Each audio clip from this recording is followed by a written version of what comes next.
Donc Dieu utilise vos pensées pour évaluer votre prière.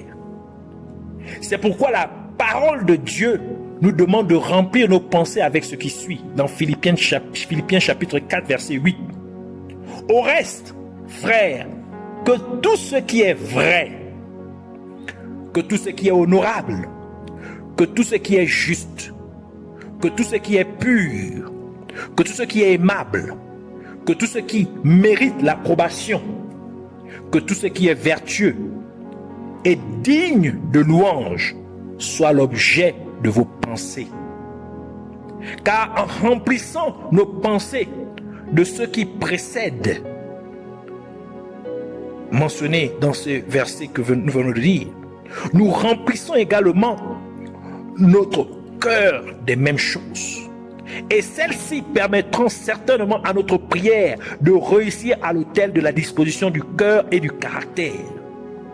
Par conséquent, à l'autel de la disposition du cœur et du caractère, les 8 attributs ci-dessus sont utilisés pour évaluer votre prière. Donc, premièrement, es-tu vrai quand tu pries? En d'autres termes, votre prière est-elle, premièrement, êtes-vous vrai quand vous priez? En d'autres termes, votre prière est-elle vraie aux yeux de Dieu? Votre prière est-elle alignée sur la parole de Dieu? Car la parole de Dieu est la vérité. Jean chapitre 17 verset 17 qui dit ceci: sanctifie-les par ta vérité, ta parole est la vérité. Rappelez-vous que Dieu est la vérité, car Dieu et sa parole sont un. Et Jésus-Christ a également dit dans Jean chapitre 14 verset 6, Jésus lui dit: je suis le chemin, la vérité et la vie. Nul ne vient au Père que par moi. En d'autres termes, êtes-vous un avec la parole de Dieu lorsque vous priez? Et encore une fois, par ce passage ci-dessous, Jésus dit que vous devez prier selon la parole de Dieu pour que votre prière parvienne à Dieu le Père. Ainsi, vous devez faire un avec la parole de Dieu lorsque vous priez. Deuxième notion qui sert l'évaluation à votre prière. Êtes-vous honnête lorsque vous priez? En d'autres termes, votre prière est-elle honnête à l'égard de Dieu et devant Dieu? Êtes-vous sincère lorsque vous priez? Voulez-vous vraiment dire ce que vous dites quand vous priez? Êtes-vous véridique ou sincère lorsque, par exemple, vous dites à Dieu qu'il est tout pour vous? Rappelez-vous que Dieu ne peut jamais mentir. Nombre 23, verset 19, qui dit ceci: Dieu n'est point un homme pour mentir, ni fils d'un homme pour se repentir. Ce qu'il a dit, ne le fera-t-il pas? Ce qu'il a déclaré, ne l'exécutera-t-il pas? Cela implique que vos actions doivent confirmer ce que vous dites à Dieu dans votre prière. Troisièmement, troisième notion, êtes-vous juste lorsque vous priez? Ce qui veut dire, votre prière est-elle juste aux yeux de Dieu? Êtes-vous juste quand vous priez même à votre propre égard ou à l'égard des autres? Par exemple, demandez-vous à Dieu des choses que vous ne pouvez pas gérer, des choses qui sont trop difficiles à gérer. Agur appliqua cette notion quand il dit à Dieu ce qui suit. Proverbe 30, versets 7 à 9, qui dit ceci: je te demande 2 choses. Ne me les refuse pas avant que je meure. Éloigne de moi la fausseté et la parole mensongère. Ne me donne ni pauvreté, ni richesse. Accorde-moi le pain qui m'est nécessaire, de peur que, dans l'abondance, je ne te renie et ne dise qui est l'Éternel, ou que dans la pauvreté, je ne dérobe et ne m'attaque au nom de mon Dieu. Donc ici, en priant, Agur mettant en exergue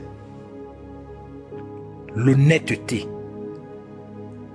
L'honnêteté. Rappelez-vous que Dieu est juste. Je disais, en priant ici, Agur mettait la justice. La justice. Donc rappelez-vous que Dieu est juste. Comme nous l'avons déjà lu dans Psaume 119, verset 137, qui dit « Tu es juste, ô Éternel, et tes jugements sont équitables. » Ce qui signifie que lorsque vous priez, ce que vous demandez à Dieu doit être juste à votre égard, mais aussi à l'égard de votre prochain. Montrez la justice en priant. Quatrièmement, ou quatrième notion, êtes-vous pur lorsque vous priez? Entre termes, votre prière est-elle pure aux yeux de Dieu? Avez-vous des pensées mitigées lorsque vous priez? Avez-vous des pensées impures en priant? Vos pensées sont-elles souillées de mal? Êtes-vous entièrement donné à Dieu lorsque vous priez? Rappelez-vous que la parole de Dieu est pure. Et parce que Dieu et sa parole sont un, donc Dieu est pur. Psaume 119, verset 140 qui dit « Ta parole est entièrement éprouvée, en d'autres termes, elle est pure, et ton serviteur l'aime. » 2 Samuel 22, verset 27 qui dit ceci « Avec celui qui est pur, tu te montres pur. » Première partie du verset. Ce qui implique que lorsque vous priez, vos pensées ne doivent pas être mitigées. Elles doivent se trouver entièrement en Dieu et elles doivent être dépourvues de toute souillure. La cinquième notion est: êtes-vous rempli d'amour? La cinquième notion parle de l'amour. Êtes-vous rempli d'amour lorsque vous priez? En d'autres termes, votre prière inspire-t-elle de l'amour? Priez-vous uniquement pour vous-même et pas pour les autres? Êtes-vous égoïste lorsque vous priez? S'agit-il uniquement de vos propres intérêts ou de vos propres besoins lorsque vous priez? Rappelez-vous que Dieu est amour. 1 Jean chapitre 4 verset 8 qui dit ceci: celui qui n'aime pas n'a pas connu Dieu, car Dieu est amour.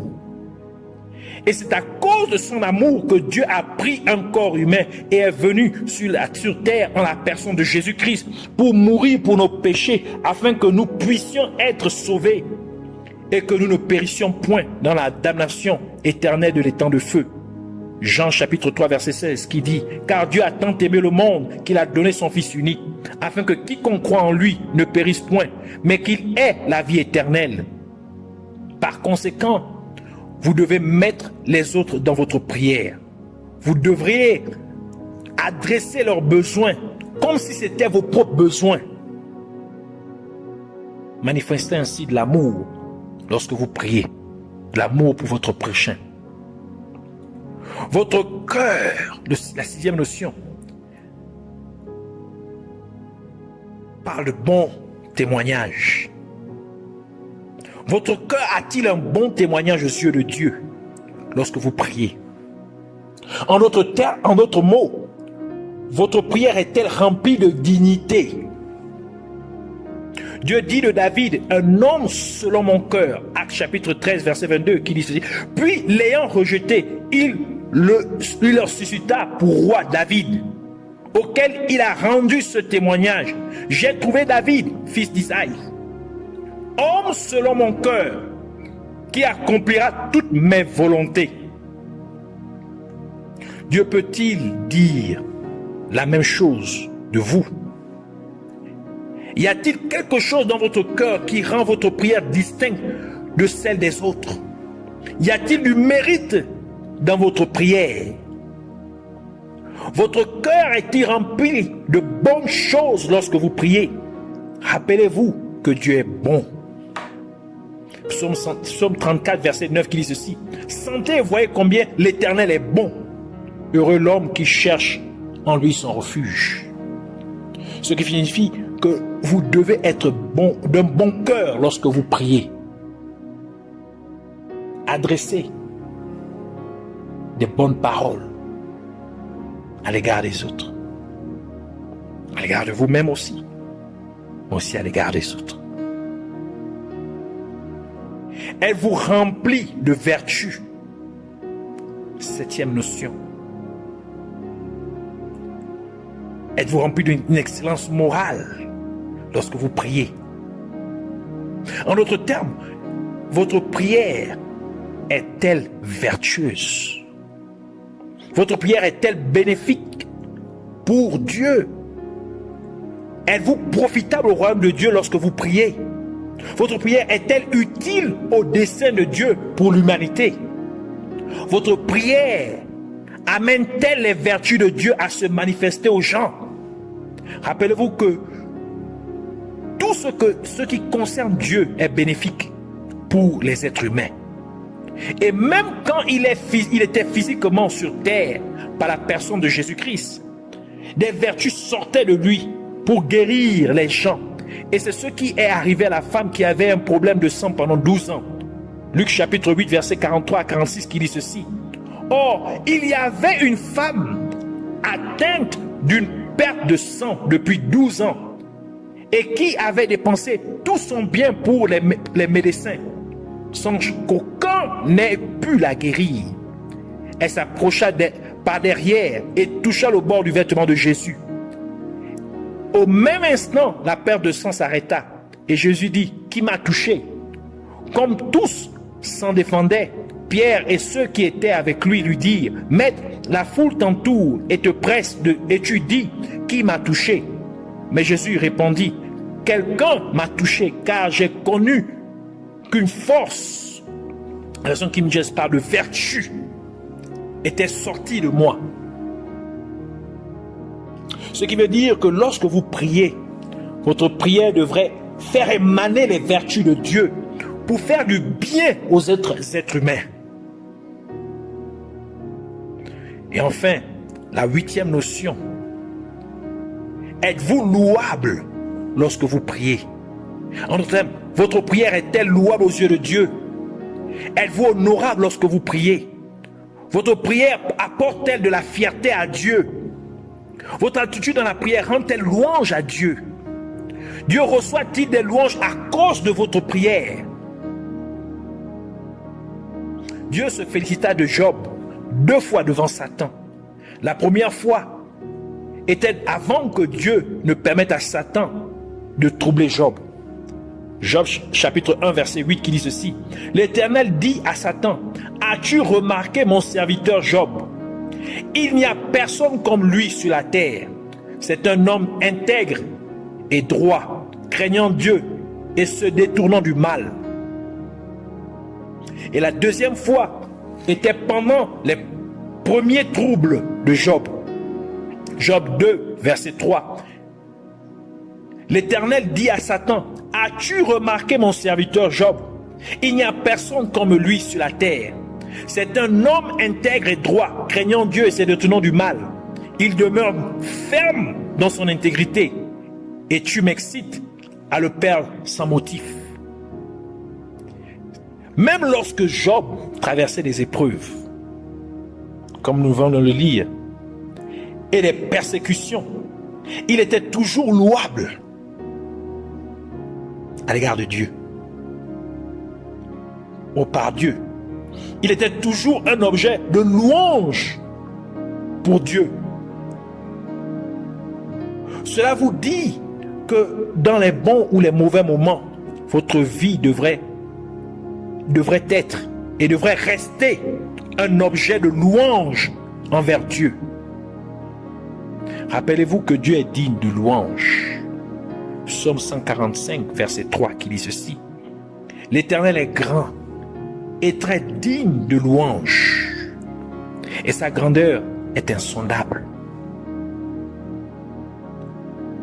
Ce sont donc là les 8 notions qui permettent à votre prière de passer l'autel de la disposition du cœur et du caractère. Alors, prenez-en conscience lorsque vous priez. Mettez-les en exergue lorsque vous priez, afin que l'ennemi ne puisse pas avoir gain de cause contre votre prière. Alors nous voulons ainsi prier, premièrement pour remercier Dieu au nom de Jésus-Christ pour sa parole. Nous voulons prier pour demander à Dieu au nom de Jésus-Christ de faire de chaque être humain un véritable sacrifice pour lui, chaque fois que nous nous présentons devant lui en prière. Nous voulons prier aussi au nom de Jésus-Christ pour demander à Dieu de garder notre cœur et notre prière vrai, honnête, juste, pur, charitable, plein de mérite, plein de vertu et plein de louanges à Dieu. Et enfin, nous voulons prier pour remercier Dieu d'avoir exaucé nos prières. Alors, joins-toi à moi en prière au nom de Jésus-Christ. Père éternel, Dieu de gloire, Dieu tout-puissant, toi qui règnes d'éternité en éternité, de siècle en siècle, toi qui n'as point de fin ni de commencement, nous te bénissons, te disons merci pour ta parole. Merci de nous avoir, Seigneur, instruits. Merci de nous avoir imparti de ta connaissance, de tes mystères, ta vérité, car ta parole est la vérité.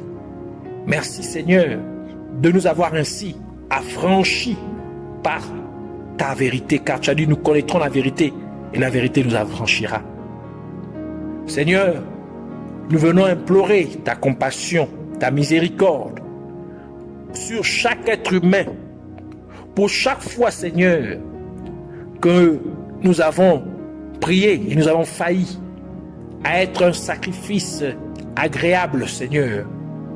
Seigneur, au-devant de toi, à être une offrande appropriée, Seigneur, lorsque nous nous présentons en prière devant toi. Et pour chaque fois que nous avons aussi failli, Seigneur, à manifester ces 8 notions par lesquelles, Seigneur, tu évalues notre prière au nom de Jésus-Christ.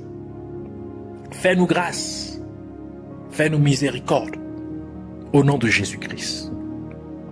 Et aide-nous, Seigneur, maintenant que tu nous as révélé ces choses, à pouvoir les mettre en pratique. Car tu as dit que nous ne soyons pas, Seigneur, seulement ceux qui écoutent ta parole, mais aussi ceux qui la mettent en pratique. Alors toi qui possèdes, qui détiens le vouloir le faire, Seigneur, amène-nous, Seigneur, à maintenant appliquer cela au nom de Jésus-Christ. Tu as dit ta parole ne retournera point à toi sans avoir accompli le but pour lequel elle a été envoyée. Alors tu envoies cette parole, laisse qu'elle accomplisse son but dans la vie de chaque être humain au nom de Jésus-Christ. Ainsi, laisse que chaque fois que nous nous présentons devant toi en prière, que nous soyons un sacrifice véritable pour toi, un sacrifice approprié à tes yeux,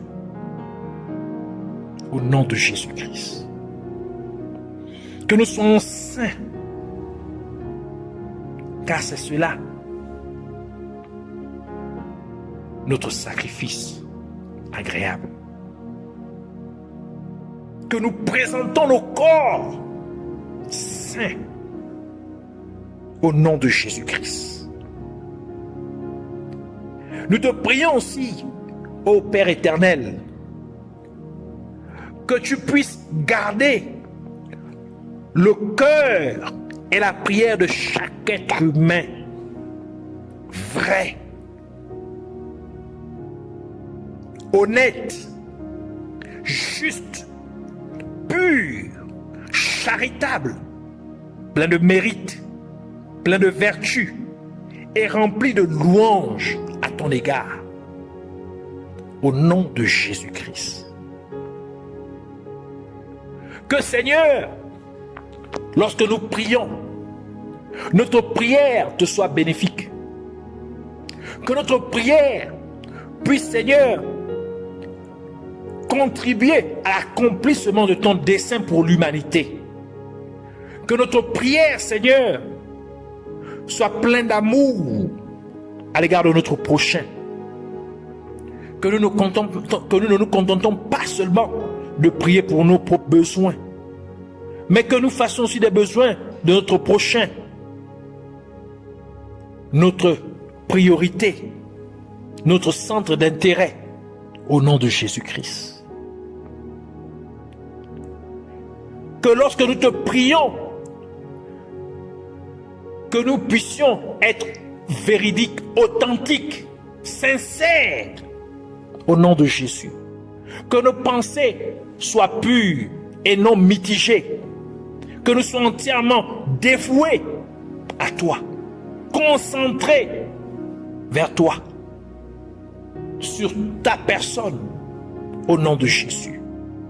Que nous soyons vrais, que nous fassions un avec ta parole, car ta parole est la vérité. Que nous soyons justes à l'égard de nous-mêmes, mais aussi à l'égard de notre prochain, même à l'égard de notre ennemi, nos soi-disant ennemis, être humain, qui n'est pas en réalité notre ennemi, au nom de Jésus-Christ. Seigneur, merci. Merci, Seigneur, de bénir chacun d'entre nous. Merci, Seigneur, de nous avoir fait du bien par ta parole, d'avoir guéri, Seigneur, notre être. Parce que, Seigneur, c'est le fait que nous n'opérons pas comme il se doit, que nous ne fonctionnons pas corps, âme et esprit comme il se doit, qui nous amène à avoir des troubles dans nos vies, dans notre corps, qui nous amène à nous retrouver à avoir des maladies, à avoir, Seigneur, des problèmes, à faire face à des problèmes. Mais lorsque nous fonctionnons, de la manière à laquelle tu nous as créés, cela nous amène à éviter des problèmes, des maladies. Et ta parole, Seigneur, s'assure que nous fonctionnons de la bonne manière, de cette manière à laquelle tu nous as créés. Alors nous te remercions pour ta parole. Parce que tu fais de nous, mais tu nous as fixés en ce jour, afin que nous fonctionnons comme il se doit. Pour la gloire de ton nom. Sois élevé, sois béni, sois magnifié. Au nom de Jésus-Christ. Nous ne te remercierons jamais assez. Merci encore pour tout. Au nom de Jésus, nous avons prié. Amen. Soyez bénis.